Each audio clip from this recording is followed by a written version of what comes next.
E como é bom valorizar uma unção que Deus levanta para nos alcançar. É muito bom, sabia?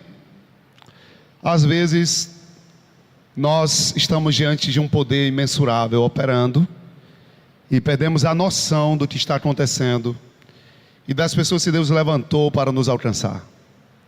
A minha oração é que você, como igreja, valorize, receba, honre, respeite o que esse casal tem para a sua vida.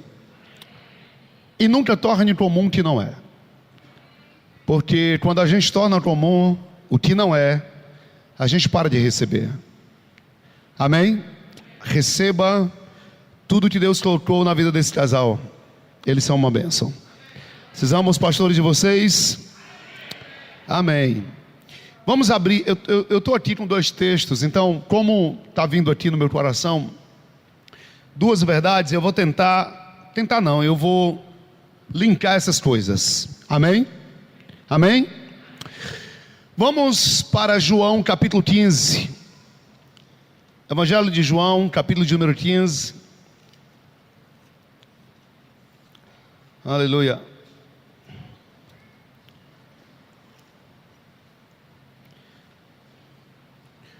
João capítulo de número 15. Podemos ler? Aleluia. Todos encontraram? Vamos lá então. Jesus fala: eu sou a videira verdadeira e meu pai é o agricultor. Todo ramo que estando em mim não der fruto, ele o corta. E todo que dá fruto, o que acontece? Ele limpa para que produza mais fruto ainda. Só que há um detalhe aí no versículo 3. Ele diz algo para nós: vós já estáis limpos pela palavra que vos tenho falado. A palavra te limpa, ou a palavra te capacita, te polda e te ajuda, te qualifica a produzir. O que ele diz? Todo ramo que estando em mim não produzir, ele corta e lança fora. Então você tem uma grande vantagem: você não vai ser cortado e nem vai ser lançado fora, porque a palavra já te limpou. Aleluia. A palavra te qualifica para produzir. Diga essa palavra comigo: produzir. Amém? Nós fomos criados por Deus para produzir. Tudo que para de produzir está morto. Até a terra, Deus abençoou no livro de Gênesis para que ela produzisse. Existe uma necessidade em nós para produzir. A Bíblia não nos ensina a nos preocuparmos e nem nos ocuparmos. A Bíblia nos ensina a sermos produtivos. Então você foi criado por Deus para produzir. Se alguma área da sua vida não está produzindo, ela não está ligada ao propósito da sua existência. Você foi criado para produzir. Nós fomos gerados para frutificar. O fruto do Espírito no livro de Gálatas 5,16 já nos mostra isso. Você é salvo, recebe a natureza de Deus para frutificar. Andar em amor, justiça, benignidade, domínio próprio. Isso já é natural para você. Nenhum de nós precisamos nos esforçar aqui para andar em amor, andar em paz, andar em benignidade, andar em longo ânimo. Por quê? Faz parte da nossa natureza. Natureza é algo inerente a um ser. Você não pode mudar a natureza daquilo que é. Ainda que você faça um enxerto numa planta, você não pode alterar a natureza dela. É apenas uma planta recebendo o enxerto de outra coisa. No nosso caso, nós fomos nascidos de Deus e temos a bela e maravilhosa, a incorruptível, a insofismável, a indestrutível semente. Aleluia. Esta é a natureza de Deus em nós. Diga para quem está ao seu lado: simplesmente frutifique. Fala para ele. Aleluia. Nós fomos chamados para produzir e frutificar em qualquer circunstância. Por isso eu quero te apresentar logo aqui alguns pontos para você valorizar sobre a frutificação. Primeiro, escreva aí se você quiser. Escreva. Pode colocar assim: eu devo produzir. Pode repetir comigo. Eu devo produzir independente do ambiente aonde estou plantado. Diga, porque Deus não está interessado em mudar o ambiente. A nossa capacidade de produzir ela é tão poderosa que independente do ambiente a gente vai produzir. Lembra? Colocaram Daniel aonde? Na cova dos leões. O que aconteceu? Lá ele não morre, ele produz. Em vez de ver a morte, os olhos deles são abertos e ele vê o que lá? O anjo do Senhor que está lá. Então, muitas vezes na nossa cabeça existe uma ilusão de Deus mudar o ambiente, mudar a situação, mudar a circunstância, mudar as pessoas. Mas eu tenho algo para falar para você. Deus não vai mudar o ambiente, Deus não vai mudar a circunstância e Deus também não vai mudar ninguém. O que Deus vai mudar na verdade, o que Ele quer que você produza, independente do ambiente que você está plantado. Nós somos o tipo de gente que vai produzir até em pedra. Ainda em qualquer lugar que você for posto, em qualquer lugar que você for colocado, em qualquer lugar que você chegar, você produzirá, você vai frutificar, porque você nasceu para isso. Não há nada que possa sufocar a nossa capacidade de dar fruto. Não há inferno, não há diabo, não há profundidade, não há altura, não há fome, não há espada, não há nada, nem coisas do presente, nem coisas do futuro, nem mesmo das coisas que possa ouvir. Paulo diz, porque eu estou bem certo de que nem mesmo a morte, nem a vida poderá nos separar de quem? Do amor de Deus que está em Cristo Jesus. Então para de pensar que Deus vai mudar pessoas, ou vai mudar um ambiente, ou vai mudar o cenário. Independente do cenário, você vai produzir. Cature o seu irmão do seu lado e diga, meu querido, simplesmente produza. Fala isso para ele com fé, vai, produza. Diga, você foi gerado para produzir. Aleluia. Sabe, queridos, nessa noite a palavra para nós, Deus não está associado a nenhum tipo de improdutividade e nenhum tipo de estagnação. Se alguma coisa está estagnada na sua vida, pode ter certeza, isso não vem de Deus, não é alimentado por Deus, Deus não tem pacto com isso. Se você está vivendo de vitórias passadas, você está no seu passado. Mas lembra do que Paulo diz, uma coisa eu faço, não é Deus, uma coisa eu faço, eu abandono as coisas que para trás ficam e eu avanço para aquelas que estão diante de mim. Sabe, o nosso futuro é muito mais glorioso e ele se esconde na minha atitude agora. Enquanto você está me ouvindo, eu posso prever o teu futuro pela atitude do teu coração. Eu posso ver como será a produção do teu futuro. Aleluia. Deus não vai mudar o cenário. Deus não vai tirar a gente da sua vida que você quer. Existem pessoas que vão se levantar na sua história, no meio do seu caminho, que são verdadeiros esmeris. Se você gostaria de pedir a Deus que elas desaparecessem, mas elas não vão desaparecer. Irmão Reagan fala de uma vez que ele pastoreava uma igreja, e quando ele deixou essa igreja e ia embora, ele chegou para uma irmã e falou para ela assim, olha, eu quero te agradecer, porque você me motivou a orar muito. Ela deu muito trabalho para ele. E ele disse assim, eu quero te agradecer porque você foi uma excelente motivação para me orar.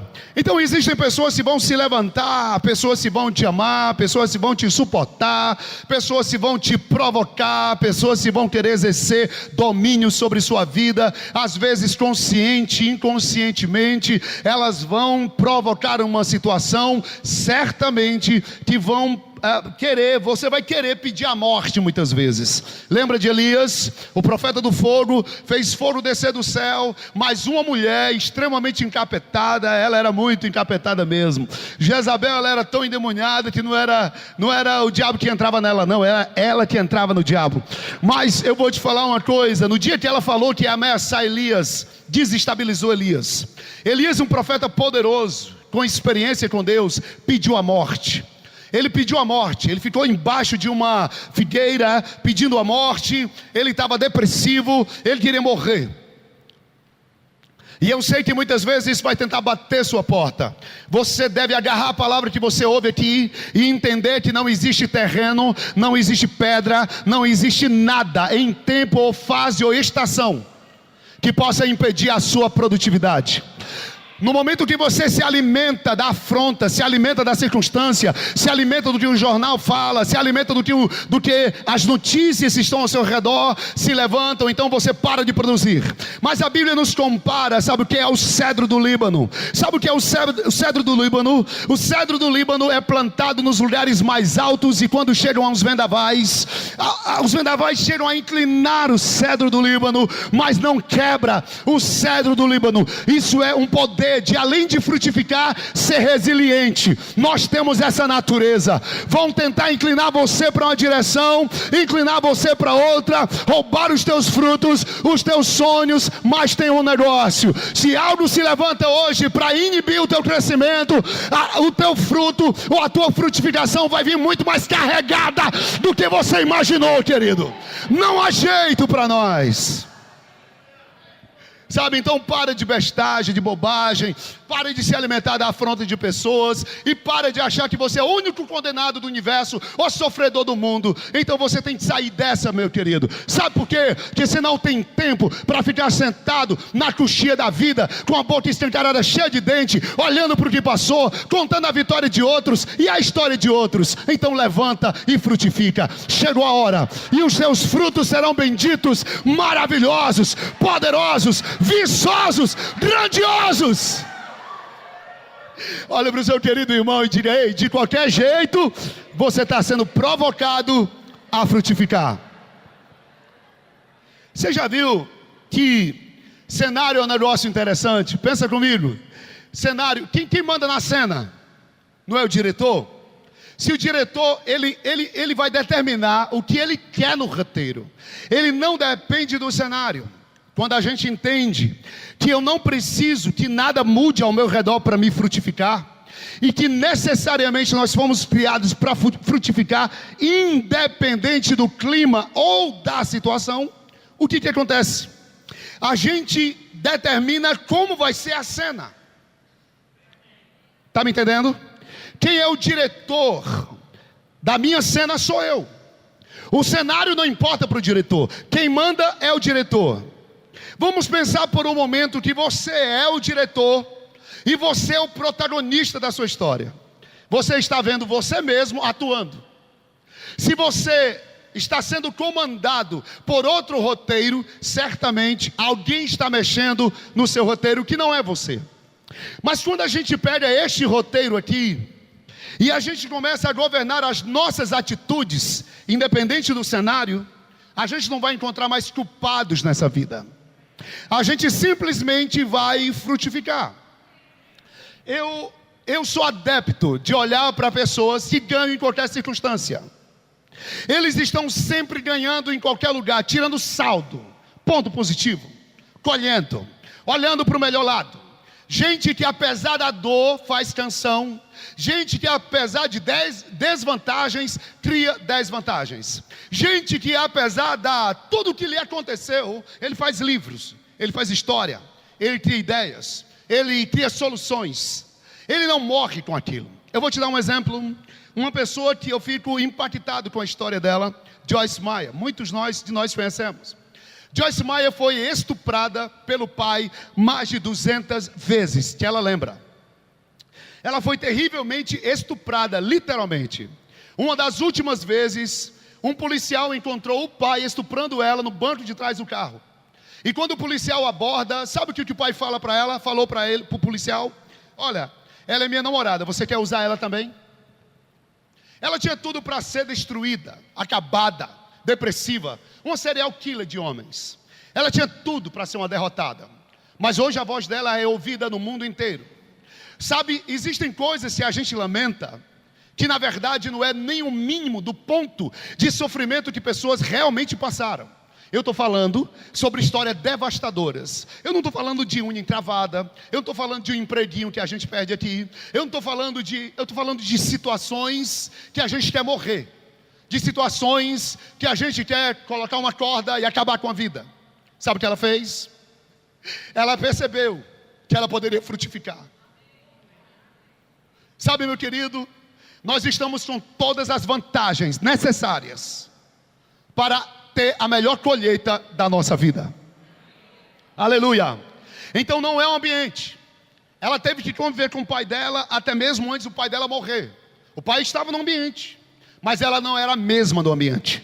Sabe o que acontece? Ela frutificou. Apesar da dor dela, ela frutificou. Eu também, claro, não me falta exemplos aqui para a gente poder observar. Moisés, um assassino terrível, matou um homem, foge, vestido de rei ainda.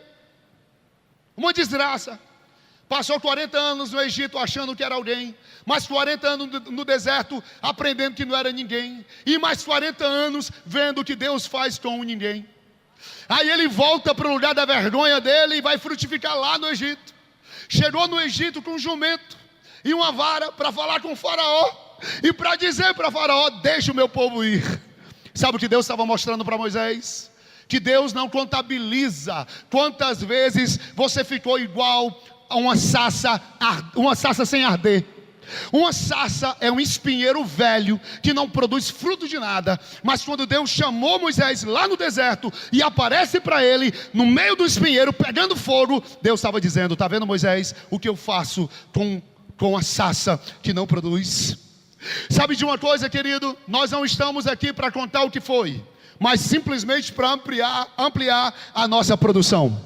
Chegou a hora, e esse é o tempo, até o final desse ano, nós iremos ter grandes, pega essa palavra, grandes e poderosas colheitas. Olha para o seu querido irmão e diga: meu irmão, o cenário que você vive é propício para você frutificar.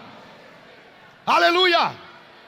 Quantos aqui vão arrebentar numa grande frutificação? A Bíblia está cheia de exemplos como esse, cara. Segundo, escreva aí: gratidão é a chave para a produtividade. Escreva isso: gratidão é a chave para a produtividade. Querido, sabe de onde nasce a desonra? Da ingratidão.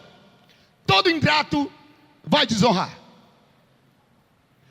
Toda pessoa que é ingrata, ela não honra. Porque a ingratidão é um bicho, é um germe que está dentro. A pessoa está sorrindo para você, mas ela é ingrata. Sabe o que a ingratidão faz? Ela pega a afronta, escreve na pedra, e pega o benefício, escreve na areia. Quando a água vem, pessoas ingratas não têm memória. Elas são insaciáveis. Uma vez eu vi uma cena de ter um buraco no meio de um rio. Vocês estão me escutando bem?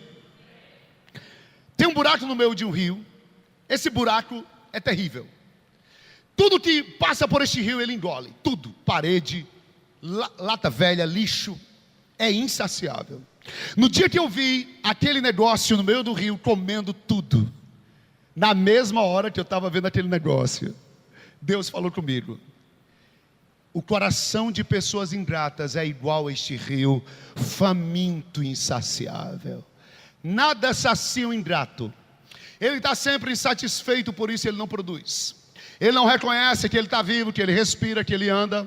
Por exemplo, passe a sua língua assim na sua boca, assim, ó.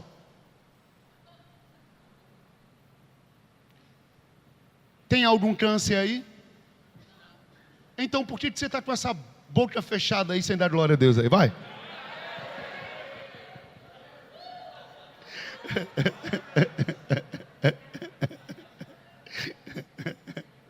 Eu estou te provocando, tá? É assim mesmo.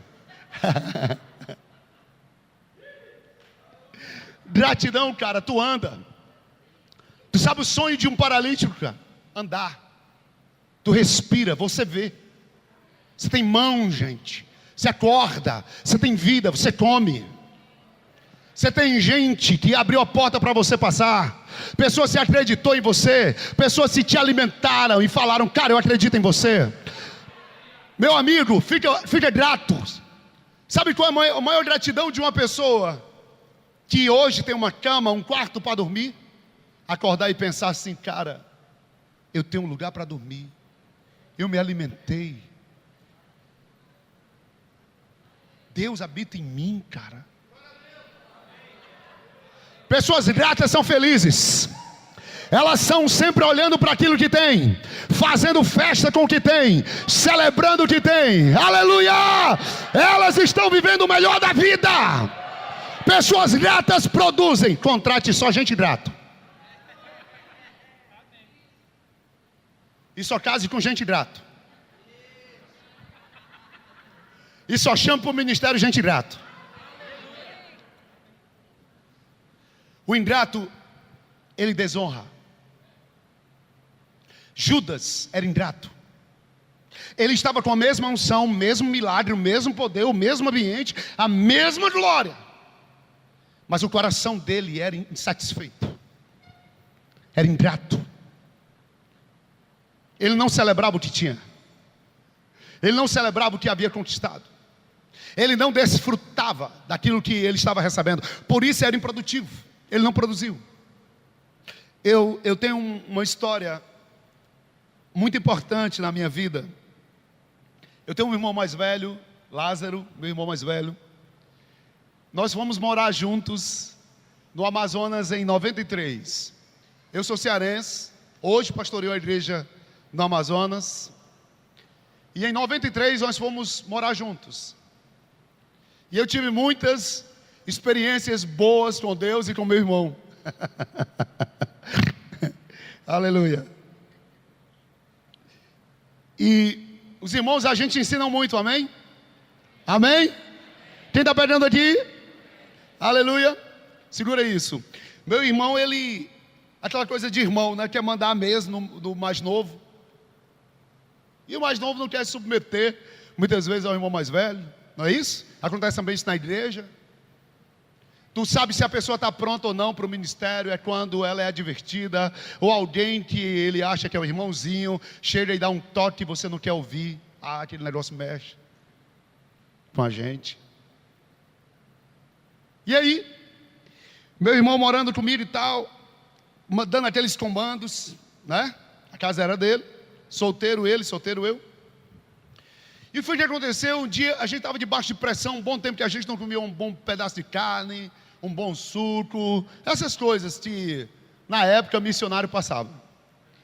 E aí, quando eu cheguei em casa um dia, estava um cheiro maravilhoso, tomou a casa, um cheiro maravilhoso. A mesa, estava um jogo americano para mim e para ele, estava tudo bonito, um som tocando lá, e eu logo fiz o quê? Fui lá na cozinha, que o cheiro estava bom, era festa, só podia ser. Estava lá na mesa, tomate cortado, cebola, tudo bonito. E eu disse, deve ter alguma coisa muito boa para comer aqui. E eu me aproximei do fogão. E quando cheguei lá, era um ovo. Eu olhei para ele indignado, meu semblante caiu. Na época não tinha ideia que ovo era proteína, né? Essa febre do ovo hoje. Eu olhei para ele sério e disse, tudo isso aqui para um ovo? Ele olhou para mim e disse, isso é um ovo, mas é um ovo que vai valer a pena. Ali ele estava me ensinando que o grato celebra um ovo como se fosse, na verdade, a melhor picanha que ele já provou na vida. O grato vai comer feijão à luz de velas. O grato vai celebrar a família que tem, e em todas as coisas ele vê Deus operando, ele vê Deus frutificando, ele vê Deus agindo. O grato está sempre celebrando o milagre. O grato, ele produz, ele produz, ele produz. Agradeça pela casa, a vida, a família, a igreja que você tem. Seja grato. Quando você vê um ingrato, mantenha a distância, igual traseira de caminhão. Porque o ingrato, ele é associado à murmuração. E todo murmurador, ele assassina o milagre dele. Todo murmurador, ele mata o seu milagre. Todo murmurador convida demônios para entrar na sua vida e comer o que está sendo gerado dentro dele.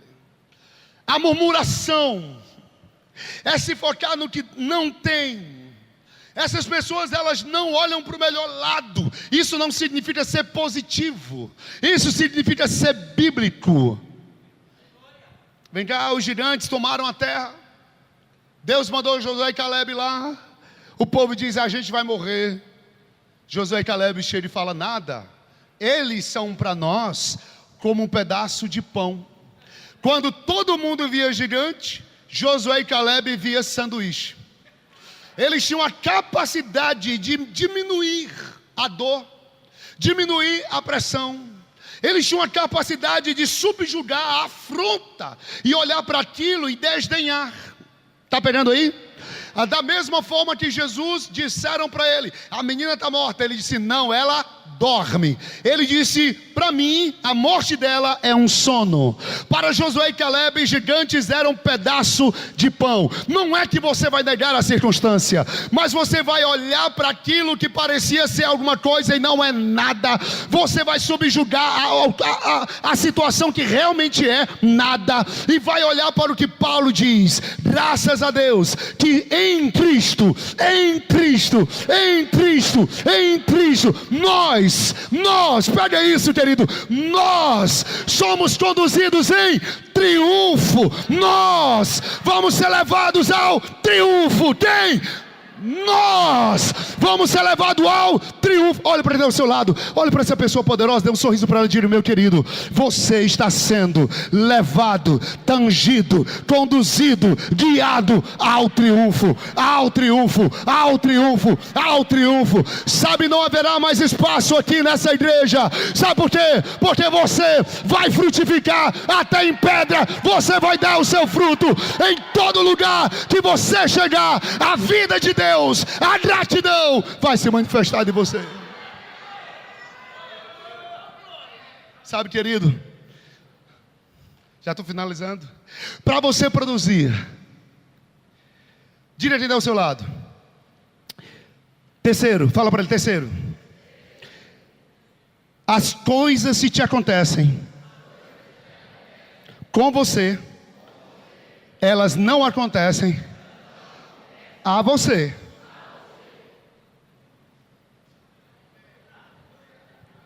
As coisas que acontecem comigo, elas não acontecem em mim. O que acontece lá não acontece em mim. O que acontece ao meu redor não acontece em mim. O que acontece extra ou externamente não acontece em mim. Lembra de José?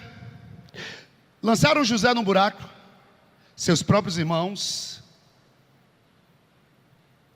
E um dia José estava trabalhando justamente na casa de um homem, Potifar. E a mulher de Potifar se engraçou com uma pessoa errada. José foi justo, íntegro, correto, fiel, e foi preso injustamente 13 anos. O que aconteceu com José não aconteceu nele. O que aconteceu com ele não aconteceu nele, não mexeu com ele. José passa 13 anos lá na prisão, mas ele não se alimenta da rejeição dos seus irmãos, da praga da mulher de Potifar. Ele podia dizer, por causa dessa mulher aí, essa capeta aí, essa demônia. Não, mas o que ele faz? Lá na prisão, ele diz, eu vou produzir. Se torna excelente, ou seja, excede, lidera na prisão, governa na prisão. Aí desce o padeiro do rei e o copeiro do rei preso. Em vez dele ficar no canto, murmurando e chorando e culpando todo mundo, sabe o que ele faz? Ele aproveita para produzir. Ele faz network na prisão. Em todo lugar que você é posto, seja na sarjeta, no paraíso, seja em qualquer lugar, Deus sempre vai te dar a oportunidade e apresentar pessoas que serão chaves na sua vida. Então não rejeite. Você não sabe quem está do seu lado.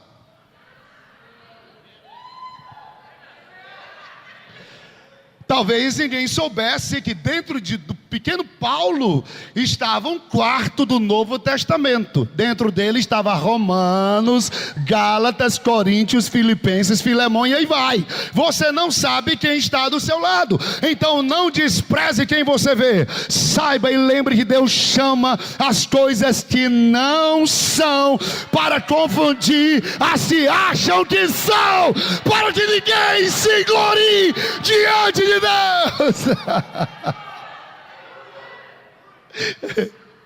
Eu estava dizendo para o pastor Rails, tudo é da mesma família. Ô saída boa. Pastor, com essa saída, eu me lembrei que eu fui fazer um casamento uma vez. Aí o casal queria tomar o cálice, vinho assim, né? Beleza, tudo bacana, tudo legal. Aí eu sou igual o pastor, casamento rápido, né? Tem o casal que quer ir embora, não quer casar, quer casar, mas quer ir embora, não quer cerimônia. Aí sabe o que acontece? Na hora que eu fui pegar os cálices, tinha uma mosca nadando em um, e o cara filmando assim. Cara, Deus é poderoso. Eu peguei os 2 cálices e disse: vocês eram 2, agora será um só.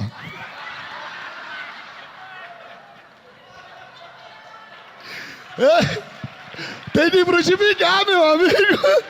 De qualquer jeito, cara, tu vai dar fruto, meu. Aleluia.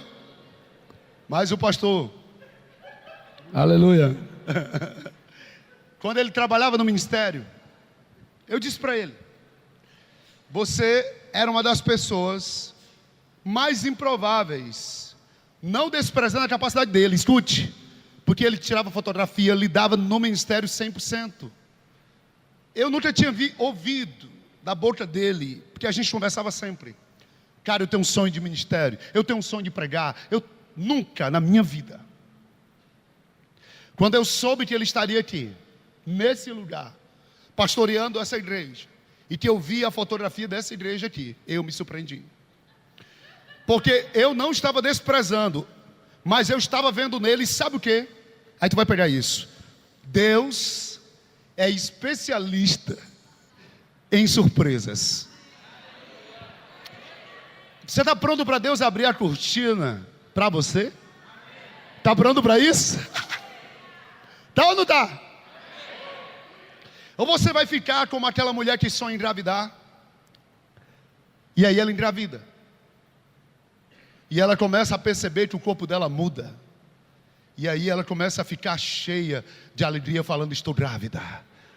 Toda hora ela tira fotografias, está lá no Face, Instagram, WhatsApp, ela mostrando a barriga dela. Passa esses 7 meses, 8 meses, 9 meses, ela está tão empolgada com a barriga, que ela nunca fez um pré-natal. Aí a bolsa se rompe, nasce o menino, mas ela não sabe onde colocar. Ela não fez o pré-natal, ela não tem as vestimentas adequadas, ela não foi treinada para isso. Assim há muita gente grávida. Oh, eu tenho um bebê, um chamado, eu vou dar à luz. Quando a bolsa se rompe, não tem aonde cuidar desta criança, não tem alimento necessário. Fica a dica. Sabe de uma coisa? Quando Deus se coloca em alguma situação, pede isso. Sempre você pode murmurar, reclamar da sua condição, ou você pode transformar isso. Transformar. E eu vou te dar exemplos da história, não bíblicos, eu vou começar por aí. Você já ouviu falar de Machado de Assis? Aprendeu francês com padeiro. Nunca fez um curso superior. Mas para hoje, para você fazer um curso superior, você tem que ler a literatura dele. Anna Keller, cega, surda, a criadora do Braille, fez universidade, filósofa. O mundo conhece, o mundo artístico conhece gente que passou por aí, que a gente fala, nasceu voltado para o sol, nasceu voltado para a vida. Não, irmãos. Nós temos na nossa história mais milionários que vieram do nada do que aqueles que tiveram herança. Olha para a Bíblia. Quem era Amós? Quem era Jeremias? Quem era Isaías? Quem era Pedro? Quem era Paulo? Gente que se divorciou da possibilidade, da condição, foi capaz de rejeitar até o berço da onde nasceu, não os pais, mas o berço aonde nasceu, para transformar lixo em glória, transformar vergonha em honra.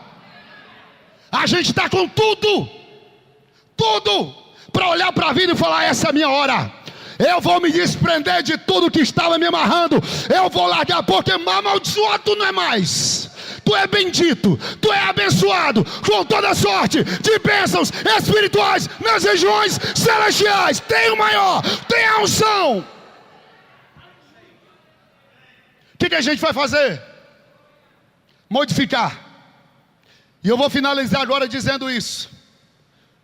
Jesus, como homem, nasce de uma família desprovida. Como homem, como diz Filipenses 2, capítulo 4, 5, 6, ele abre mão da sua deidade e assume a forma de servo, homem.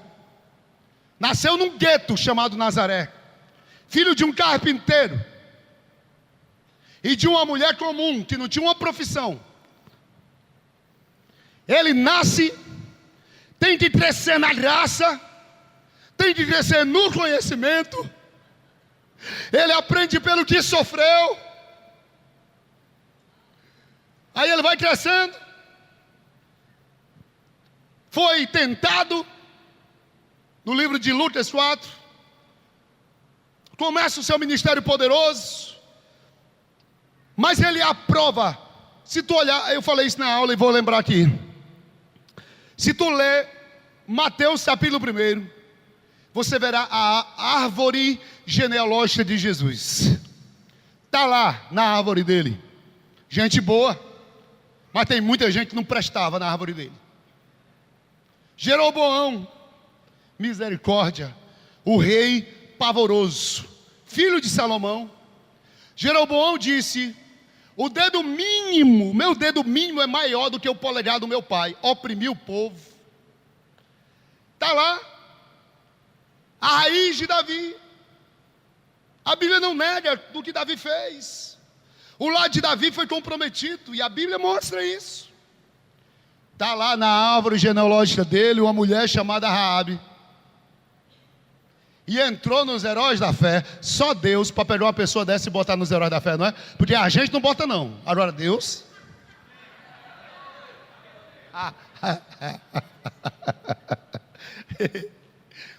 Ele é a prova de que todas as nossas desculpas têm que acabar. Aonde você nasceu? Você não sabe da minha história, talvez você fale.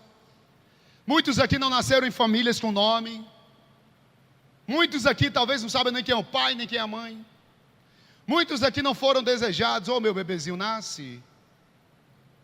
Talvez você nasceu de um erro, ou uma tabela mal planejada, sei lá o que, ou do susto. Estou brincando. Pá, nasce. Talvez alguém diga que você foi um erro, uma desgraça. Muitos de nós ouvimos isso.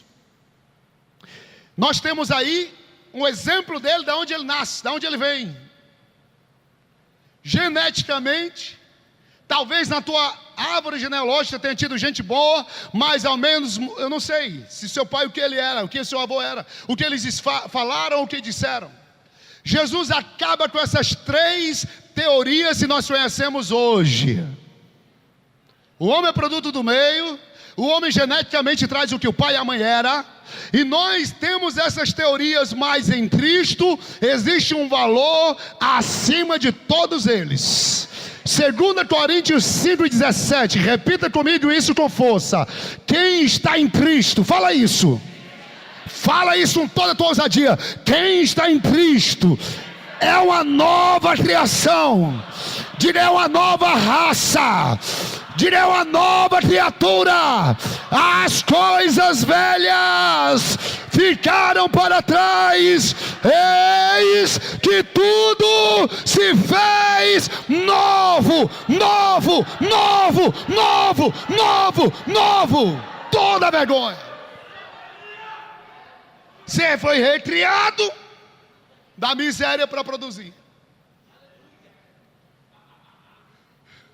João 1,12 diz: os quais não nasceram da carne nem do sangue, nasceram de Deus.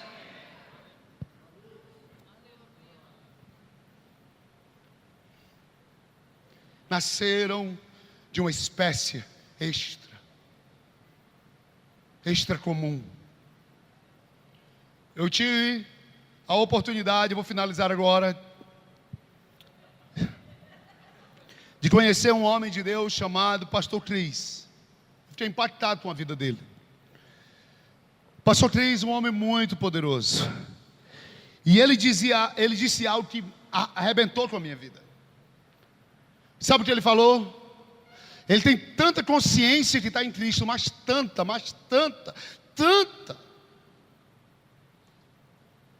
que ele disse assim: de vez em quando eu olho de cima da montanha para ver quão pequeno é o mundo para mim.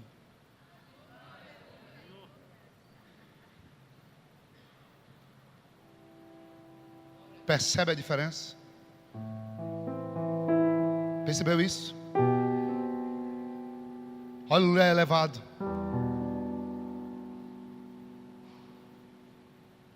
Tem algo que nós vamos praticar agora para a nossa frutificação.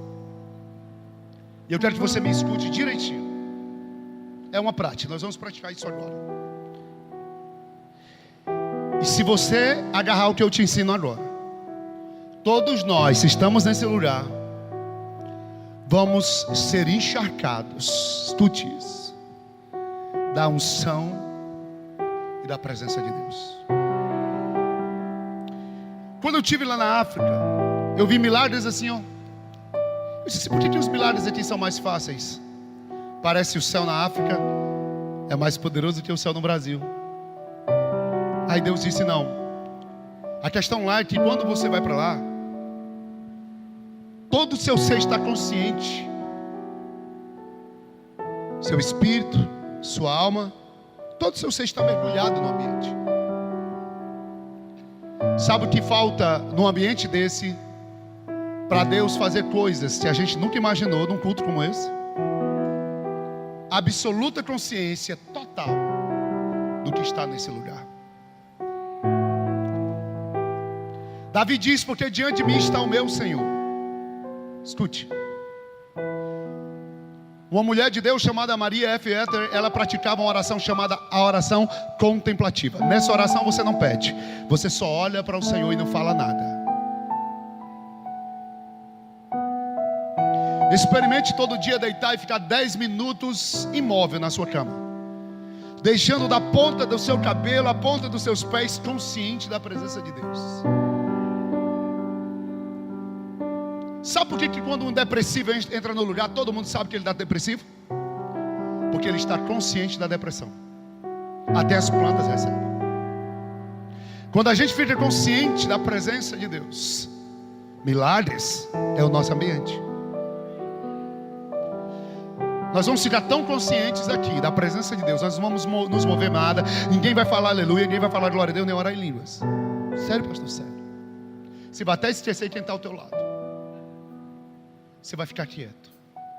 Deixar todo o seu ser consciente dos céus que estão agora abertos neste lugar. Esse lugar está cheio de anjos. Os céus estão rasgados aqui. Essa vai ser uma das mais poderosas experiências da tua vida. Eu não vou tocar em ninguém, mas a glória de Deus vai arrebentar-te. Mas isso é para quem quer. E aprendendo essa vida com Deus, que você frutificará. Porque aqueles que confiam no Senhor são comparados a árvores cujas raízes são profundas, que darão fruto da estação, aleluia, certa, e as suas folhagens jamais secarão. Fica de pé.